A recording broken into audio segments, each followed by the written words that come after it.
प्रेमनगर नाम का एक गांव था। उस गांव में राजेश नाम का एक लड़का रहता था, मगर कई सालों से उसकी शादी नहीं हो रही थी। वो अनेक लड़कियां देख चुका था, मगर हर लड़की उसे रिजेक्ट ही कर देती थी। वो परेशान होके एक दिन रास्ते से चल रहा था। रास्ते से कई प्रकार की गाड़ियां गुजर रही थी। इधर उधर ध्यान देते देते वो अपने रास्ते से सोच में डूबा हुआ निकल पड़ा था। उसके दिमाग में यही चल रहा था कि मेरी शादी कब हो जाएगी। सबको लगता था कि उसकी शादी होगी ही नहीं, क्योंकि इस गांव में तो लड़कियां बहुत सुंदर सुंदर हैं और कोई लड़की उससे शादी करने को तैयार नहीं होगी। उसको एक बूढ़े बाबा दिखाई देते हैं। वो बहुत भूखे और प्यासे होते हैं। राजू वहां रुकता है, उनकी पूछताछ करता है। वो बोलते हैं कि मुझे बहुत भूख लगी है। राजू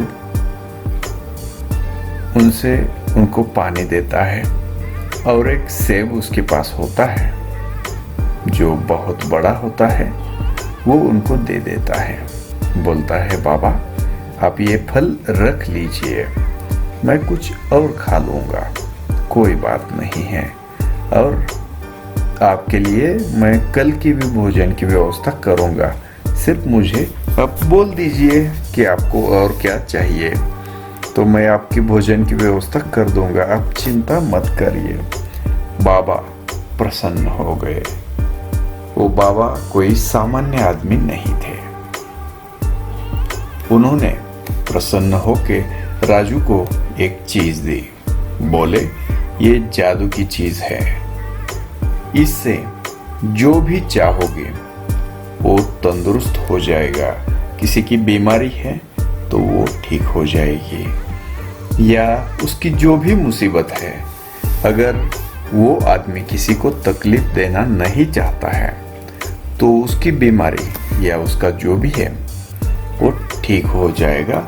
ये हर काम में इलाज करने वाली चीज है, तो इसे आराम से इस्तेमाल करना, अच्छी चीज के लिए इस्तेमाल करना। और वो गुप्त हो गए, अंतर्धान हो गए। वो चीज लेके राजू निकल पड़ा। सोचते सोचते वो जा रहा था कि मैं इसका कहाँ पे इलाज करूं, और इलाज करूं भी तो मुझे इससे क्या फायदा मिलेगा।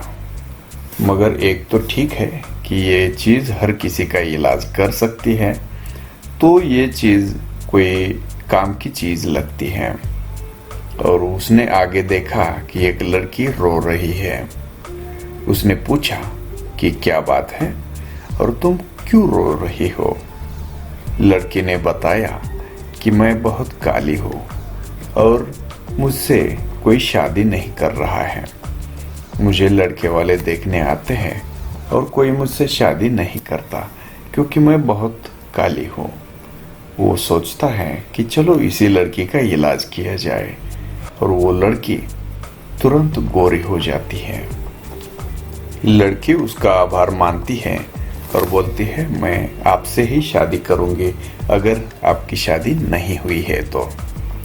जब वो घर आता है तो देखता है कि पड़ोस की चाची रो रही है। उसकी बकरी नीचे पड़ी हुई है। वो चाची को पूछता है कि चाची आखिर क्या हुआ है, आप रो क्यों रही है।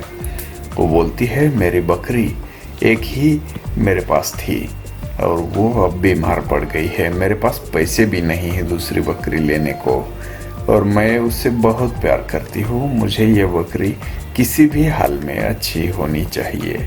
भगवान का लाख लाख शुक्र होगा अगर वो बकरी को ठीक कर देंगे। वो सोचता है कि चलो ये बकरी अगर ठीक हो गई तो चाची का भला हो जाएगा और उसको दूध खाने को मिलेगा, ये सोच के वो चीज़ हाथ में लेता है और बकरी की तरफ देख के मंत्र पढ़ता है। बकरी तुरंत खड़ी हो जाती है और अच्छी हो जाती है।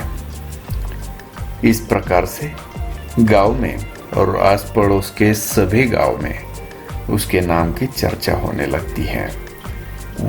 सब जानवर और इंसान उसके पास अपनी बीमारी दूर करने के लिए आते हैं। कभी कभी जंगली जानवर भी उसके पास बीमारी ठीक करने के लिए आने लगे। आस पड़ोस की लड़कियां, औरतें, आदमी, बच्चे, बूढ़े सभी उसके पास इलाज करवाने के लिए आने लगे। उसमें से कई लोग अब ये उसके लिए शादी का प्रस्ताव भी लेके आने लगे थे, मगर मन ही मन में उसने उस लड़की को चुन लिया था। इस कथा से ये सीख मिलती है कि अगर आप दूसरे का भला चाहो तो आपका भी भला हो जाएगा। आपके दिल में अगर दूसरों के लिए प्यार है तो भगवान आपको एक ऐसी शक्ति देता है जो दूसरे किसी के पास नहीं होती है। आप दूसरों का भला कर सकते हो।